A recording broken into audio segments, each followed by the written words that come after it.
Il était une fois une petite fille nommée Heidi. Comme elle avait perdu ses parents, c'était sa tante qui s'occupait d'elle. Mais un jour, la tante emmena Heidi dans les montagnes, dans la petite maison où vivait son grand-père.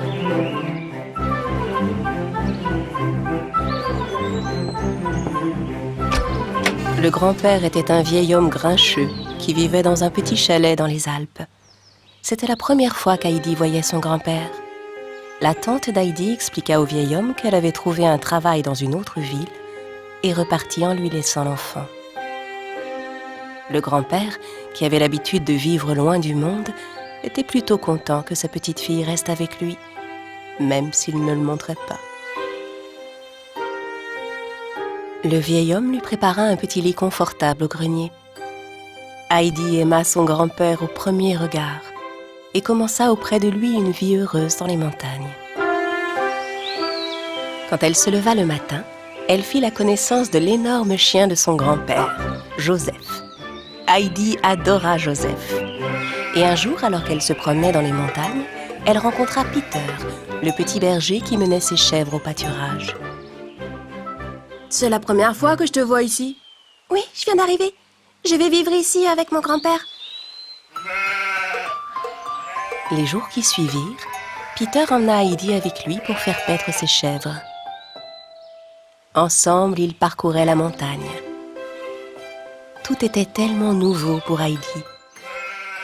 Peter lui apprenait comment bien s'occuper des chèvres. Même s'il ne le montrait pas beaucoup, le grand-père adorait sa petite fille.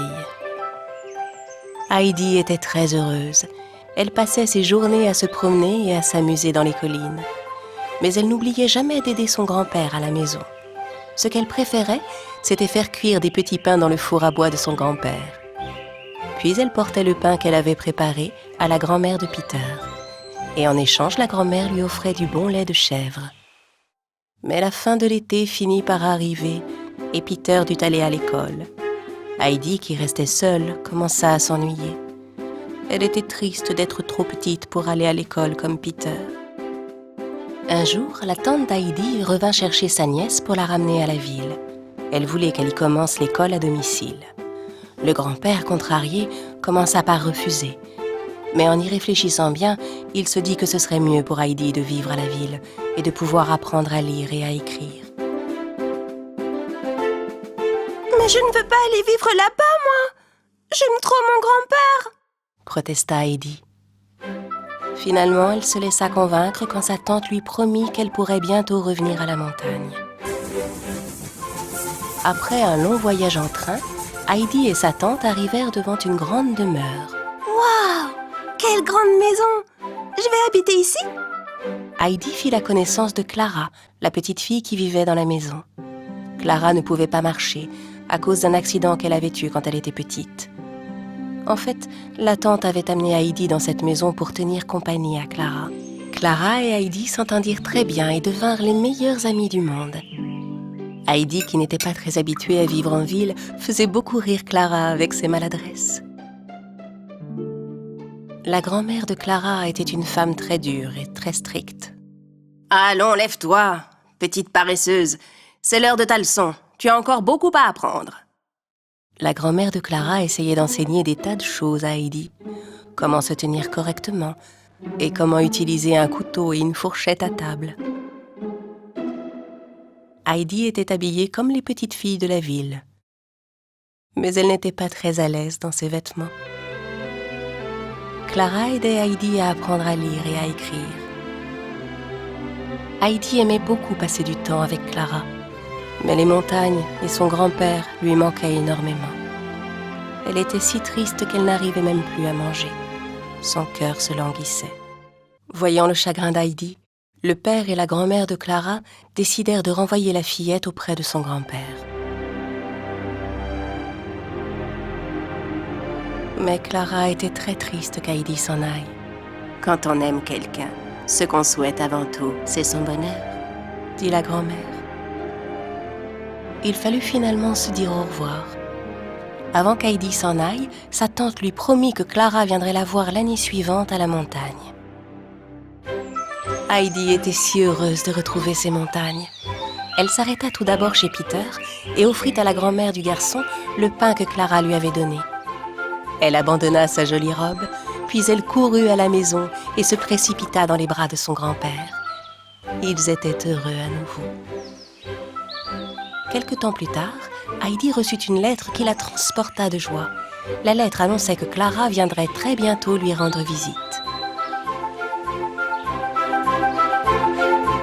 En arrivant dans les Alpes, Clara aima beaucoup Peter, mais le garçon était plus réservé. Il avait peur qu'Heidi retourne vivre en ville avec Clara. Clara, Peter et Heidi passaient beaucoup de temps ensemble dans les collines. L'air frais de la montagne et la bonne nourriture faisaient beaucoup de bien à Clara. Mais Peter était de plus en plus jaloux de l'amitié qui liait Clara et Heidi. Et il en avait assez de devoir porter Clara pour l'aider à se rasseoir dans son fauteuil roulant. Un jour, il poussa le fauteuil de Clara du haut d'un précipice. De cette façon, il pensait tout résoudre. Privée de son fauteuil, et grâce à l'air frais de la montagne, Clara commença à prendre des forces. Petit à petit, avec l'aide de son amie Heidi, elle se mit même à marcher. Au bout de quelque temps, elle réussit à faire quelques pas toute seule. « J'arrive à marcher. Ouais. Oh, Heidi, c'est grâce à toi. » Un jour, le père et la grand-mère de Clara vinrent lui rendre visite. Quand ils la virent marcher, ils n'en crurent pas leurs yeux. Ils remercièrent de tout leur cœur Heidi et son grand-père. À cet instant, Peter se sentit tout honteux de ce qu'il avait fait. Il avoua qu'il avait jeté le fauteuil de Clara dans le précipice.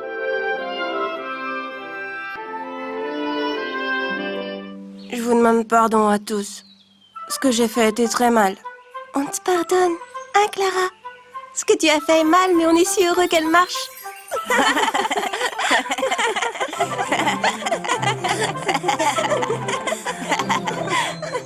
Ils rirent tous joyeusement. Clara et sa famille promirent de revenir l'été suivant. Et ils vécurent tous heureux pour toujours.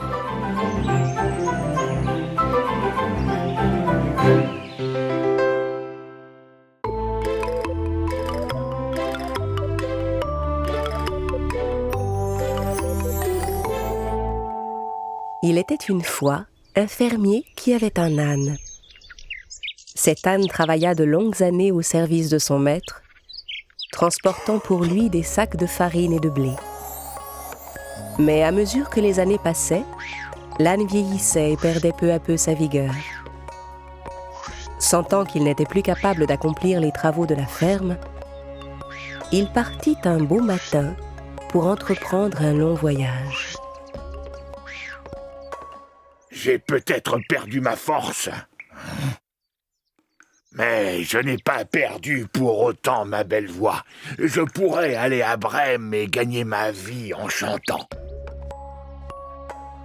Chemin faisant, il croisa un chien de chasse étendu sur la route. Mais qu'est-ce que tu fais comme ça, allongé par terre? Je suis un chien de chasse, mais je suis vieux et je ne peux plus courir vite. Je ne suis plus d'aucune utilité à mon maître chasseur. Je comprends. J'ai une proposition à te faire. Je vais à Brême pour y devenir chanteur. Viens avec moi et formons un duo. Je pourrai jouer de la mandoline et toi du tambour.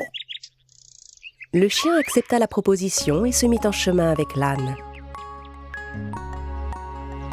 Au bout de quelques instants, ils aperçurent au bord de la route un chat assis sur le toit d'une maison. Le chat semblait très triste. « Qu'est-ce qui t'arrive, petit chat? Tu es bien triste, on dirait. Est-ce que tu as des soucis? » C'est que je me fais vieux. Je n'ai plus la force de courir. Et mes belles dents sont toutes usées. Au lieu de chasser les souris, je passe mon temps à me prélasser assis au coin du feu.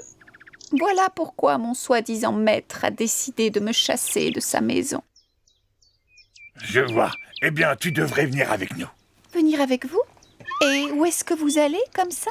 Nous nous rendons à Brême pour être musiciens et former un orchestre. Les chats sont souvent de bons musiciens. Tu pourrais nous accompagner et jouer de l'harmonica. Le chat, tenté par cette proposition, descendit du toit et se joignit à eux.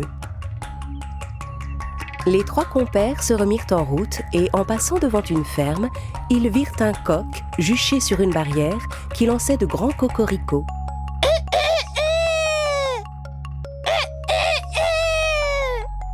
Mais enfin, il est presque midi, monsieur Coq.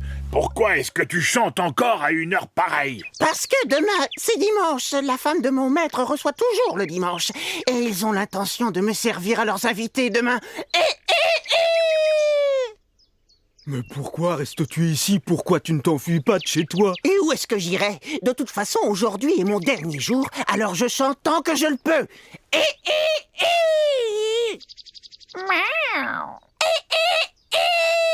D'accord, d'accord. Inutile de t'user la voix comme ça. Viens plutôt avec nous à Brême. On va y former un orchestre. On pourrait avoir besoin d'une belle voix comme la tienne. Le coq, séduit par cette proposition, accepta immédiatement. Il sauta de sa barrière pour se joindre au groupe. Les 4 compères se remirent en route ensemble.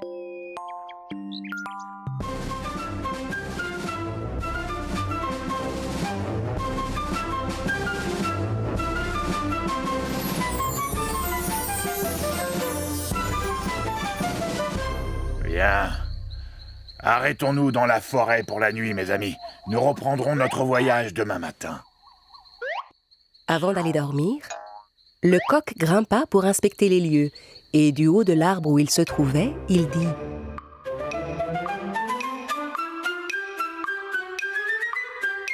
J'aperçois une lumière là-bas. Il doit y avoir une maison pas loin d'ici. » Eh bien, levons-nous et allons voir par là-bas. Je n'ai pas l'habitude de dormir comme ça dans la sombre forêt. Qui sait, je trouverais peut-être un petit os à ronger. Ils décidèrent donc tous ensemble de se rendre à l'endroit d'où venait la lumière. Ils finirent par arriver devant une petite maison. Comme il était le plus grand des 4, l'âne s'approcha d'une fenêtre, regarda à l'intérieur. « Qu'est-ce que tu vois, compère l'âne ?» Tu veux savoir ce que je vois? Je vais te le dire, je vois une magnifique table bien dressée. C'est formidable! Formidable, oui. Et je vois aussi toutes sortes de plats et de boissons sur cette belle table. J'ai tellement faim, j'en salive déjà. Allez, venez, entrons dans cette maison. Attendez, les amis, je n'ai pas encore fini. Et je vois aussi 4 bandits, tous armés, qui mangent et qui boivent, confortablement installés autour de cette table. Quand ils entendirent le mot « bandit », ils furent tous très déçus. Mais pourquoi faut-il qu'il y ait des bandits? J'avais tellement faim. Tant pis, retournons dans les bois.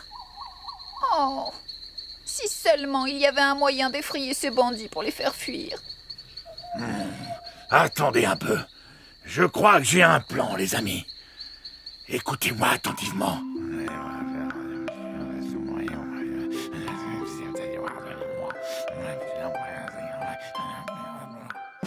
Les 4 animaux formèrent une tour en montant chacun sur le dos des autres. Puis, au signal de l'âne, ils se mirent tous à crier en même temps.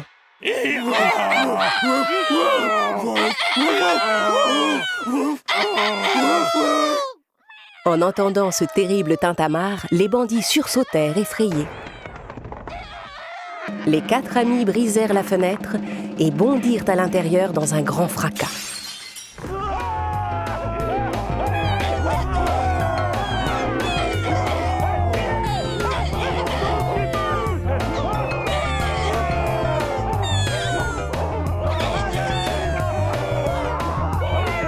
Abandonnant leurs armes, les bandits, pris de panique, quittèrent la maison et s'enfuirent dans les bois.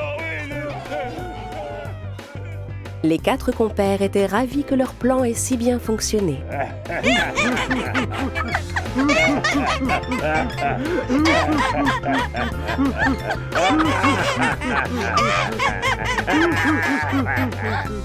Ils s'installèrent aussitôt à table et commencèrent à déguster le délicieux repas que les bandits leur avaient laissé. Après le dîner, ils étaient bien fatigués. Chacun se chercha un endroit confortable pour se reposer. Ils éteignirent toutes les lumières et s'endormirent. Il était plus de minuit à présent. Les bandits regardèrent vers la maison et virent que les lumières étaient éteintes. Ils envoyèrent l'un d'entre eux en reconnaissance.